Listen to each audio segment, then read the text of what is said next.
if health is a reflection of balance and disease is a reflection of imbalances, and that we know that the influence of culture is often the cause of these imbalances, then what we really have to then examine is how we live our life. What is our culture?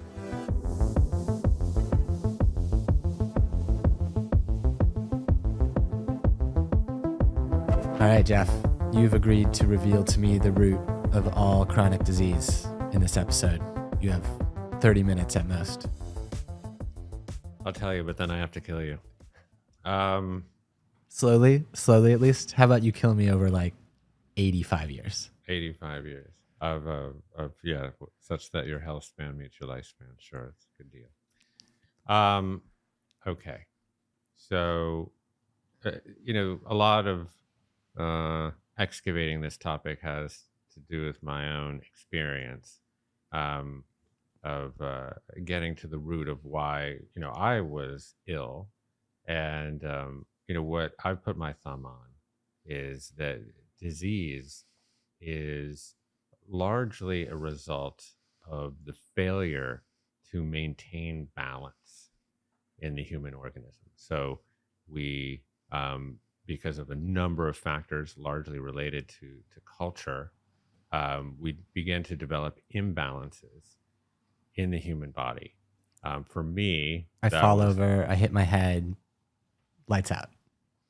Sure. I mean, that is actually literal. Your balance is actually maintained, strangely enough, in your ear, in your vestibular system. There's all these tubes and fluid that integrate with visual systems. You're right. If I have chronic vertigo because of an imbalance, okay, then maybe I'll fall over and hit my head. Okay, so literally, carry on. If you're a failure of your vestibular system and proprioception can lead to a more sudden death than you might be desiring. But over time, like with the progressive development of disease like diabetes, for example, this is a subtler form of imbalance having to do with like blood glucose levels or insulin levels, kind of upstream from glucose, where chronic insulin levels are where the excess of one particular molecule in the body creates a resistance to itself.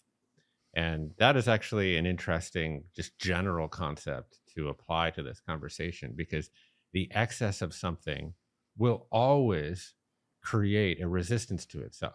I mean, generally people are aware of that by dint of their alcohol habits or their caffeine habits, but it also happens to be true with molecules in the human body like insulin.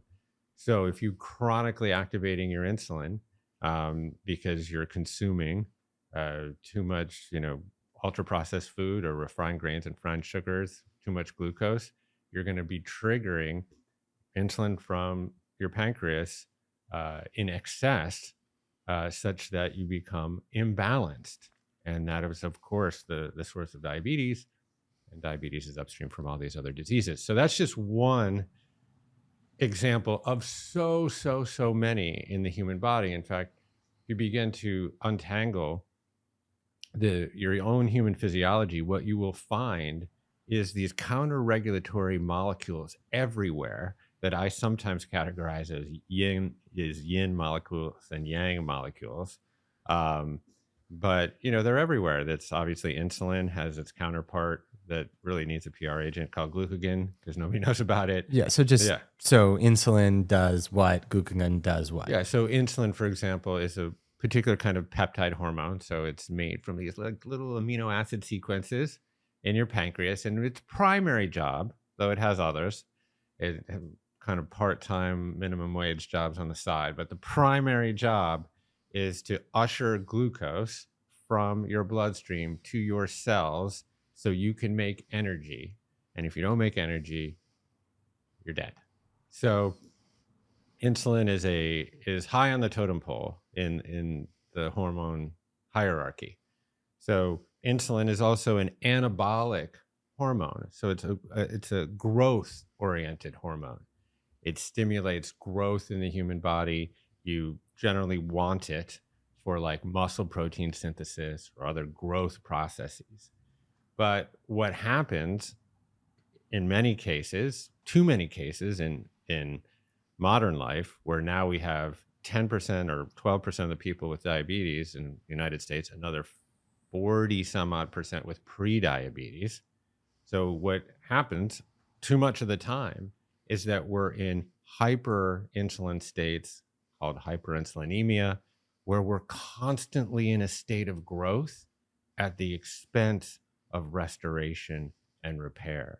And again, if you go back to the source of disease, what you want is that sensitive balance.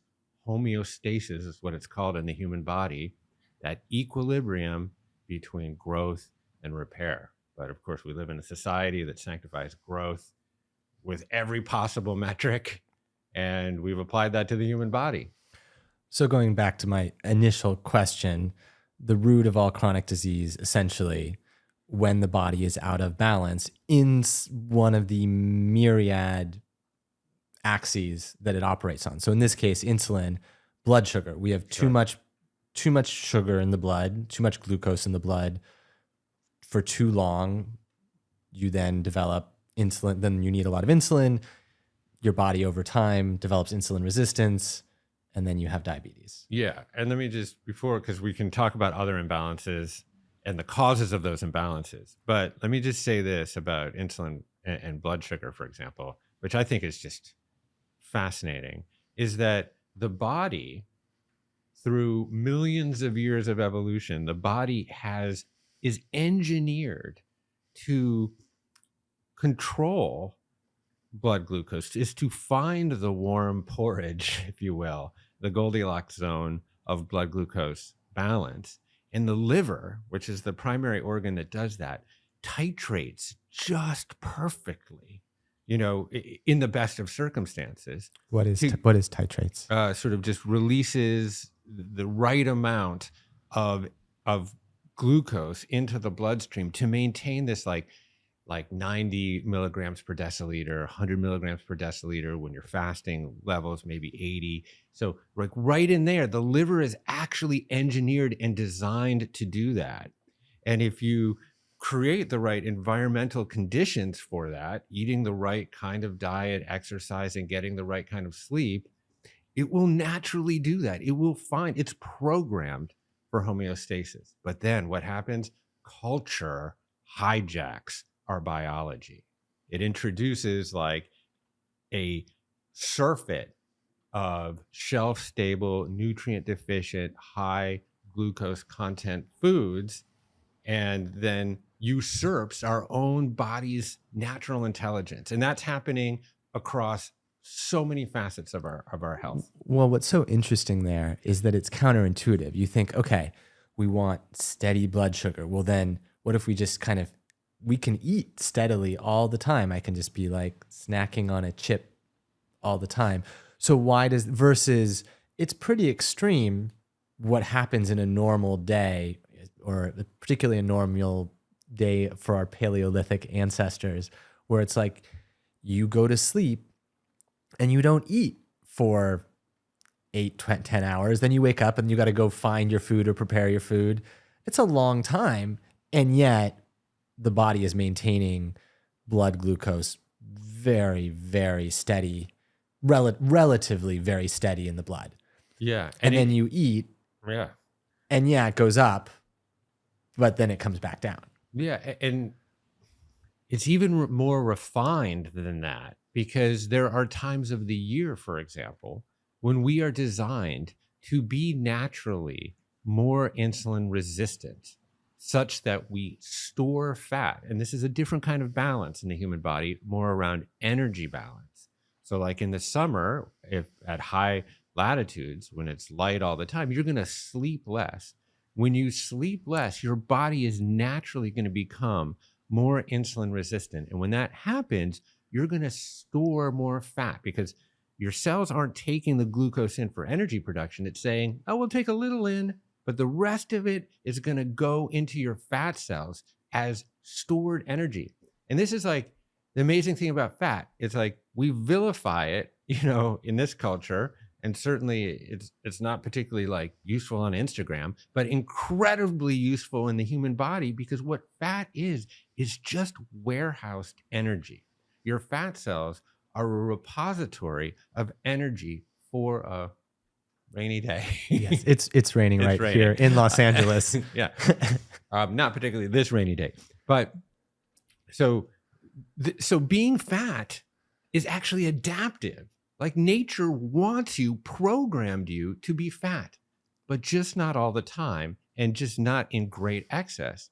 But at the end of summer and moving into fall, our hunter-gatherer ancestors better have their little loincloths better be a little tighter because that's going to come in very, very handy, given the paucity of food offered by winter's fallow. But of course, like as you and I know, there is no fucking scarcity of food anymore. I mean, not for everybody, but and I don't want to discount that, particularly as we kind of vault into environmental turmoil. Like food scarcity is going to become a thing. But for most people in the West, food paucity is just not a thing. Well, or in particular, calorie paucity. Correct. We can get into the difference between health and calorie deprivation, but yeah, I mean, check this out. I know we're kind of like going a little off road here. So let me even refine this point a little bit more, because this is like this to understand our innate ability to foster homeostasis in the body. To really fully grok that is to also understand evolution and how it works, and what being alive is a constant adaptation and evolution and emergence. And so 12 million years ago or so, 10 million years ago in the Miocene age, our pre-Homo sapien ancestors, like these hominids, were living across Europe and even across Asia. There was like, I don't have all of the different subspecies around, but like Homo erectus and Australopithecus. As the harvest season began to truncate because of the ice age moving down across Europe, the availability of calories started to disappear, right? Because there was a shorter period in which to like harvest, bountiful fig trees or whatever, figs off fig trees. At that juncture, we silenced a particular gene called uricase, which uricase is responsible for breaking down this particular molecule in the body known as uric acid, which is a byproduct of fructose. So if we're going to eat like a fig off of a tree, you're going to get about half glucose, half fructose in that fig. So that fructose goes right to our liver, it produces purines, produces uric acid. We lost the ability to break down and expel that uric acid. But that silencing at that moment in history was an adaptation, because what uric acid does in the blood, it tells our cells to become insulin resistant and tells our body to store fat. So when we were able to avail ourselves of less and less food, our bodies adapted and they said, no, okay, it's all right. We're going to make this adaptation to be able to store calories in the form of fat. And we silenced that particular gene. So this is like, once you start to like unpack some of these incredible mechanisms and this incredible engineering that was incredibly hard wrought over hundreds of thousands of years for Homo sapiens, but millions of years for hominids, you understand how refined we are, how refined the human organism is at finding balance, at finding equilibrium. And we really just have to essentially swim with nature's course and be aware of the different ways, different methods that culture has inserted itself into our life to hijack these mechanisms.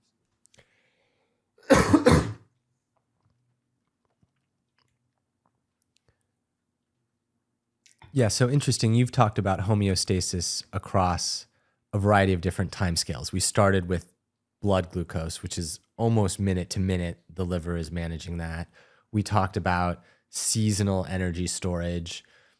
ideal, our Paleolithic ancestors were managing. There was homeostasis. Again, you said this earlier, is not one thing. It's not like, okay, this exact weight is your ideal weight for you, Paleolithic ancestor. It would have been, sure, you could have taken an average and said this, but it was a moving sine curve over time. And then, of course, there's a larger kind of evolutionary homeostasis that has happened, or balancing out via on like an individual live and die sort of basis. Yeah. And there's plenty of these processes that, have endured over time. I mean, Well, what is life? You go back to like the first cell. It is a capsule that is creating an area that is more conducive to biochemical reactions that then tries to perpetuate itself. In some ways, homeostasis is the driving factor behind like why we eat, like why not we in the largest sense of like all biology, living things do what they do, is to maintain some homeostasis. Now you could argue maybe reproduction doesn't fall into that. well, like let's say, thermoregulation, for example. So we're consuming food to make energy for a whole variety of purposes, but one of the primary purposes we make energy is simply to stay warm. Yeah, people don't realize how much of our energy, how our caloric intake goes to thermoregulation. Yeah. I mean, just our basal metabolic rate, we burn, even like watching Larry David, we burn about a calorie a minute. So, you're burning, 1,400, 1,500 calories depending on your basal metabolic rate and how much muscle you have, et cetera, just by dint of like sitting around, staying warm. But you look at the body's ability to thermoregulate, and let's say, your core body temperature drops a couple of degrees because you've immersed yourself in an ice bath, or you've gone out and it's particularly cold outside. Of course, modernity gives us a nice little digital thermometer on the wall, but we actually have it's called the hypothalamus, an internal thermostat that regulates body temperature. Let's say your core body temperature plummets, then your hypothalamus says, "Oh no, we got to get back up to the Goldilocks zone around 98.6." So then it activates your mitochondria, specifically in a particular tissue called brown fat, which is rich in mitochondria. It's brown because there's a lot of iron in it, and that will use substrates, glucose and fat, to produce energy and to produce heat to move yourself back up into that little Goldilocks zone. Now, the same is true on the other side. Before you get hyperthermic, your body is going to perspire. And that's a whole other process, but very related, similar. The hypothalamus says, no, okay, wait a minute. And it activates these eccrine glands or something like that. We have them all over, our skin, and the pores open up. It produces water. And through the evaporation process, the vaporizing of water off the skin, you become cooler. And so your body is always, on this homeostatic seesaw, this little teeter totter, like finding that perfect sensitive balance. Well, yeah, and I'll go back to the irony, might not be the right word, but the counterintuitive notion here.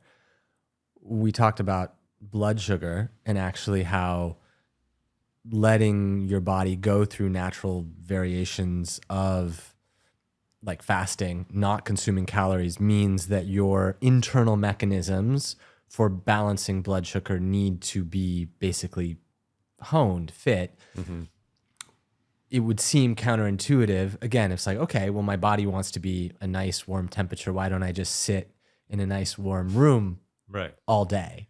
Yeah, well, I see where you're going. It is ironic that in order to upregulate our body's ability to foster homeostasis, you have to like test it, and you have to push the edges of it with the right dosage of what we always call good stress or use stress, positively, health conferring stress. And in this day and age, we need to self-impose these stressors. They were very customary 10,000 years ago. You didn't have a choice. You didn't have a choice. But now we have to actually self-impose them to train our bodies to refine that ability to find homeostasis. So for example, with thermoregulation, if you go, in the right dosage, of course, into a cold plunge or a sauna, you're going to essentially refine your ability to thermoregulate, through your mitochondrial activity in your brown fat tissue, for example, of upregulating your temperature by dint of going into the cold plunge. You're actually going to make more mitochondria. This process called mitobiogenesis, and that is going to help you down the line thermoregulate.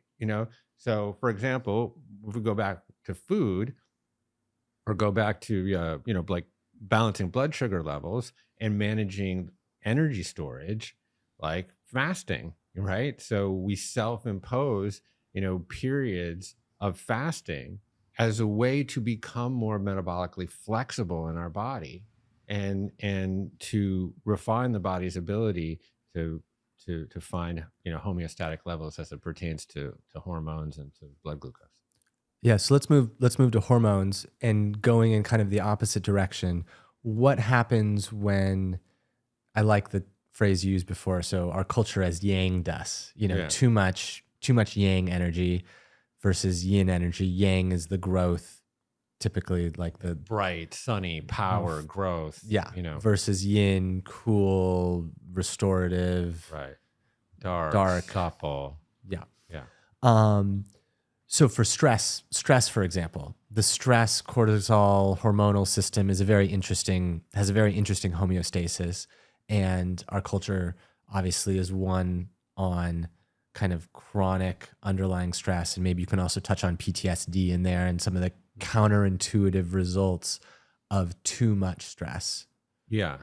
So there's all of these homeostatic drives, or areas of homeostasis as it applies to human physiology, but that also applies to human psychology.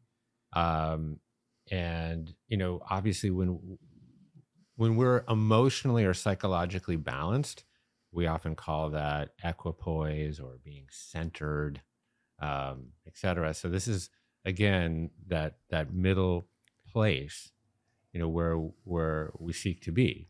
And so as it pertains to, like cortisol in the human body, most people are familiar with the notion that cortisol is a stress hormone. And it's actually produced in the adrenal glands from cholesterol. And it is a part of your stress response. So let's just say that there is a triggering event, a psychologically triggering event. There's sort of a cascade around your HPA axis, your hypothalamus pituitary adrenal axis, which is one of the primary endocrine axes of your body. And that's going to result in the production of cortisol. Now, cortisol is a highly, highly useful, necessary hormone. We naturally experience, waves of cortisol release, like in the morning when we wake up, and that's adaptive because we need to be alert. We want to get up out of bed and actually, do things. So that's quite natural and adaptive. Again, where it becomes problematic in a whole variety of ways is when, this stress response is overactivated and it doesn't end.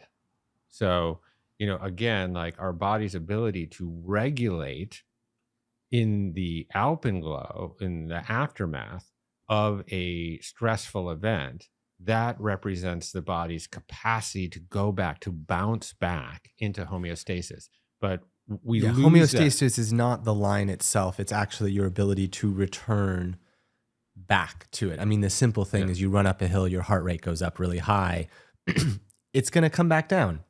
That's what it does. That's right. If it doesn't, then it's a problem. It's a problem. Yeah. Your heart rate, your respiratory rate, we experience that kind of, bouncing back, if you will, all the time, particularly with exercise. Okay, but go back to cortisol. So you end up, your cortisol is too high for too long. For too long. So there's a lot of knock-on impacts there. Cortisol will diminish. It's an immunosuppressant. So it'll eventually diminish your immune system. You'll make less, you know, innate, like neutrophils and macrophages and monocytes. It'll also undermine your gut and the balance of healthy microbes in your gut and cause dysbiosis.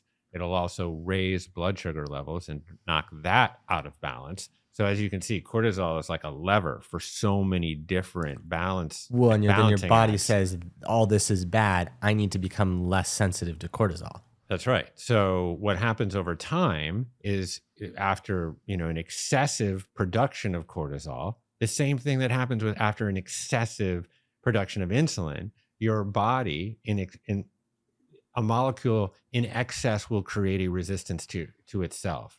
So your cells have cortisol receptors on them that essentially get overwrought. They get dulled to the response to cortisol. So over time, what happens to chronically stressed people is it's uninstinctual, but there is an inverse curve where, like, for example, people with PTSD have very, very low cortisol rates.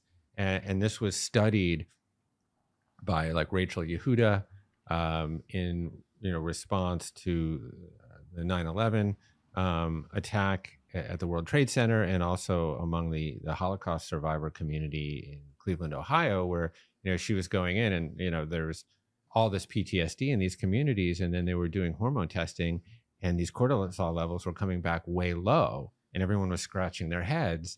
But then we figured, these are really stressed out people. Why? Right. And this is why people with PTSD, you know, suffer from many of the impacts of low cortisol. So like brain fog, inability to focus and concentrate and to be alert. You know, again, you know, this is where your environment, your exposome, the sum total of everything that you're exposed to in your life is working in concert with your own organism. And of course, there's really no separation between the two of them. You are an environism or an organment, really. It's like your body is adapting, you know, to its environment. It's at all times. And this is where you have a lot of agency of whether or not, you know, you're able to maintain levels of homeostasis and balance, and by extension, health. So, you know, of course, in many cases, many people, you know, how much agency do you have over like severe neglect or abuse or racism? Or, you know, there was an interesting study around the children of pregnant mothers during this ice storm in Montreal, you know, where essentially there was dysregulated cortisol amongst these children whose mothers kind of suffered through this ice storm, which basically, you know, knocked out power, electricity for a significant amount of time during their pregnancies. So, you know, of course, there are moments in life where you don't have a lot of agency, and then you have to engage in a lot of, you know, hard work to, you know, reify certain areas of homeostasis in your life. But there's other places where you do have a lot of agency. Yeah, so interesting. I'm going to try and weave together a few different concepts that we've talked about. So on the short term, our body is maintaining homeostasis, and we actually help ourselves get better at maintaining homeostasis by, like exercise, kicking the tires of that particular axis, homeostasis axis, I'll call it. Mm-hmm. So that might be fasting for blood sugar. That might be cold therapy for, you know, thermoregulation and mitochondrial. With the danger being that if you push any one thing too far too long, your body is seeking homeostasis on a longer time frame and will start to adjust its base metabolic, base endocrine system, because being too yang, for example, your for too long, window basically moves. Right? Yeah. What becomes your range starts to shift. Yeah. And your body becomes essentially used to something that it has become normal, but it's actually abnormal.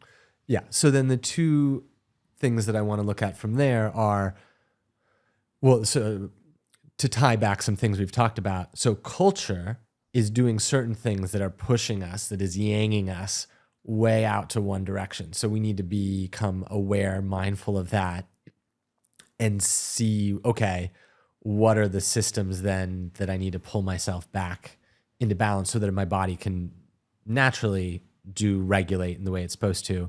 And then also, what are the areas that just on a day-to-day basis, I should be looking at creating good stress?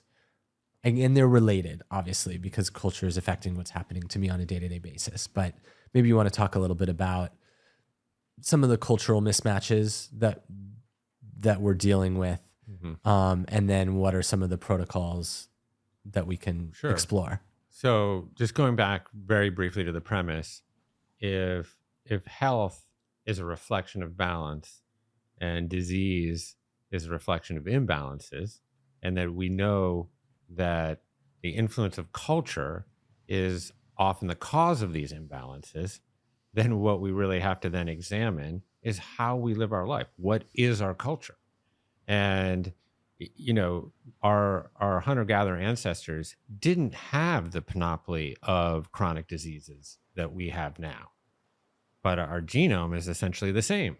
So it really is the culture. It's really how we lived our life is causing these mismatches with our evolution. So let's try to pinpoint some of them. We've mentioned some of them in passing. Pause. Pause 1 sec. What is our time? Where are we? 34 minutes. Okay, so maybe I'm just wondering, we could almost wrap it up and be like, in future conversations, I don't want to get, I may be open. I also didn't love I kind of rambled. I didn't love my transition back there a minute ago. I almost want to just pick up there, Jeff. That's okay. Fine. You kind of know what I mean? I kind of like try to tie two things together, and then in my brain, I didn't really end up making sense. Yeah, and the rain is now becoming audible, so we are at a good time we've been good with no background noises. Okay, so you just talked about, I was like, okay, let me tie some things together. Maybe I'll just say something like, maybe let's just bring this all the way back around to chronic, Yeah, just be like, can you pinpoint, a number of the, evolutionary mismatches, and maybe that will be fodder for future conversations. Yeah, something like that. Okay, so I asked you to make a bold promise, or I asked a bold question at the beginning of this, which was the cure for all chronic disease, or at least the root cause for the chronic diseases we're suffering. Let's come back full circle.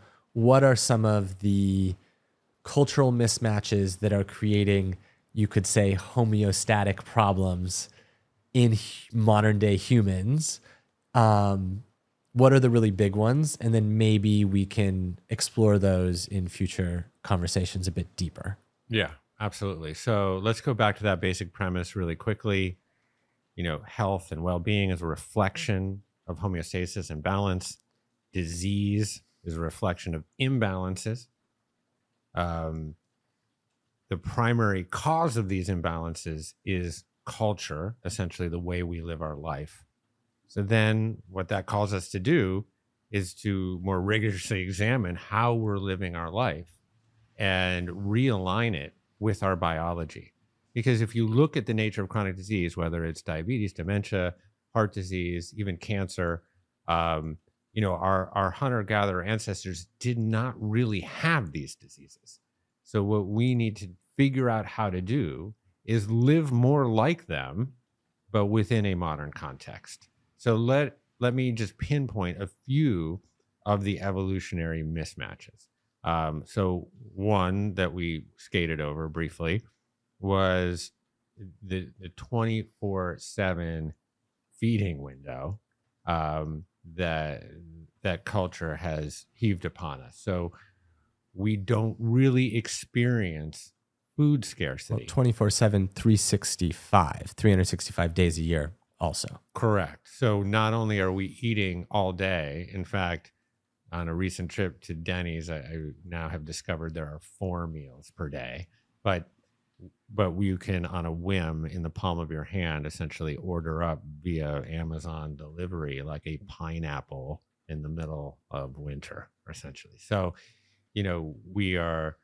modernity has offered us this ability to avail ourselves of a surfeit of calories at all time.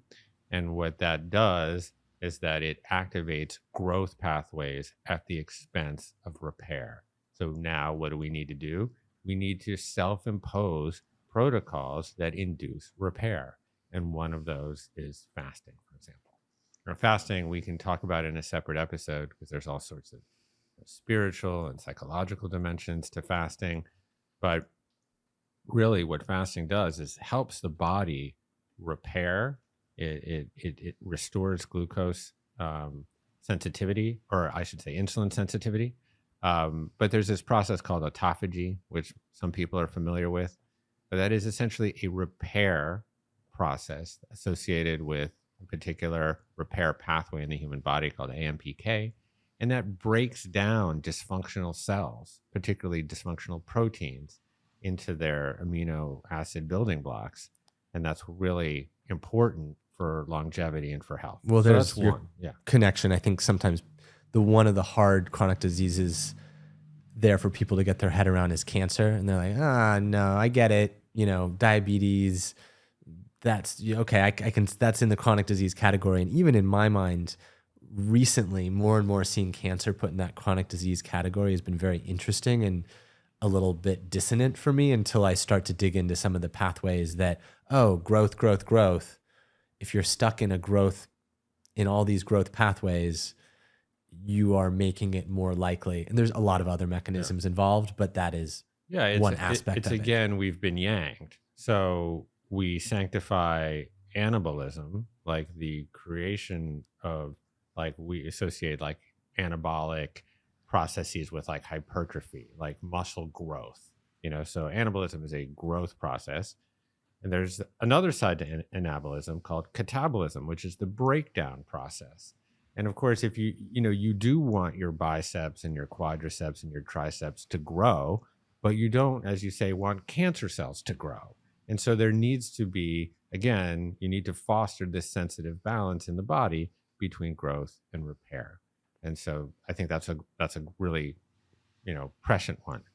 Then of course there is, on-demand entertainment. So 24/7 access to anything that you ever might want to watch, on any screen that you want to watch it on. So this, really gets into, the human relationship with light and how we've evolved, with certain types of light. And, famously blue light is a particular, strand on the electromagnetic radiation spectrum that will essentially has tremendous influence over your various hormones. Yeah, the Eastern wisdom here is just so interesting. So yang is growth and yin is repair, but also yang is light and yin is dark. 100%. And so, cortisol is the hormone of light, and cortisol is a yang. I would categorize it as a yang hormone. Melatonin is the hormone of darkness, and I would categorize it as the sleep hormone, right? So when you dysregulate the seesaw between those two hormones, you get disrupted sleep. And so that's why sometimes I say Larry David is an endocrine disruptor if you watch Curb Your Enthusiasm at night too much, because you're essentially getting blue light at night. And we can talk about this in a separate episode, but that is going to essentially dysregulate your internal time clock such that you're not getting melatonin at the right time and you're getting too much cortisol again. And that's disrupting that homeostasis, that balance between, within your circadian rhythm and between yin and yang. Between yin and yang and wakefulness and sleep. So that's another good one. Then, there's ones that are more honestly, you could talk about sedentary living. You could talk about comfy shoes, comfy couches, comfy chairs, all the sort of conveniences and comforts of modern life, and how that's essentially hijacked our biology and given us back pain and knee pain, and, hijacked the, biomechanical miracle of the human foot, or all this kind of stuff. And all that stuff is fascinating and interesting. But I think, this phenomenon bridges into the social and the psychological too, where we have essentially become an incredibly polarized and atomized society. You see it politically right now. There's very, very little political homeostasis. There's very, very little middle ground. It seems like we cannot find, even across these issues that seem so obviously positive for society, we cannot seem to find any forms of like cooperation and commonality and compromise. And so again, you see balance really in all of its forms as a reflection of health. You see that in the economy, for example. We live now in a time where there's 3 men in the United States that own more wealth than the bottom 50% of the population combined. That is not reflective of a healthy society. A healthy economic society is generally represented on a 2-dimensional page by a bell curve, by a lot of clustering towards the middle, by a thriving middle class. And, you see this in agriculture too, with, essentially with monocropping. What is the most healthy botanical environment? One with a tremendous amount of biodiversity, one with a tremendous amount of mix that clusters towards the center. So, when you have basically like big ag that grows 4 cash crops, that is not reflective of, of a healthy agricultural system. So again, these places where like that are outside human physiology, but then you go back to human psychology, and we don't seem to, because we are so chronically stressed, we are suffering from a tremendous amount of mental disorders, depression, ADD, ADHD, PTSD. These are all failures of our ability to find homeostasis. So what do we need to do? We need to look at like how we're receiving information. So right now we're kind of in this place of total information overload. And our brains were not equipped to manage that. So we have to then look at like, okay, do we need to adopt a breathwork practice? Do we need to adopt a meditation practice in order to find homeostasis within our own nervous system?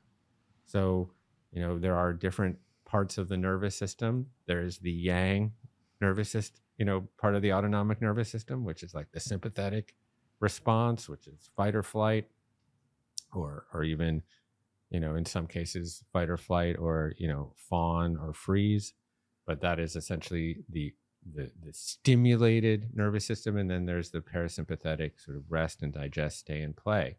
Most of us in this day and age are essentially in sympathetic overload, or sometimes called amygdala hijack. So we need to find the practices that find that good, healthy balance between our sympathetic system and our parasympathetic system. And this is the great challenge of modernity. Well, I look forward to all of those future conversations. I know we have several of them planned already. Off we go.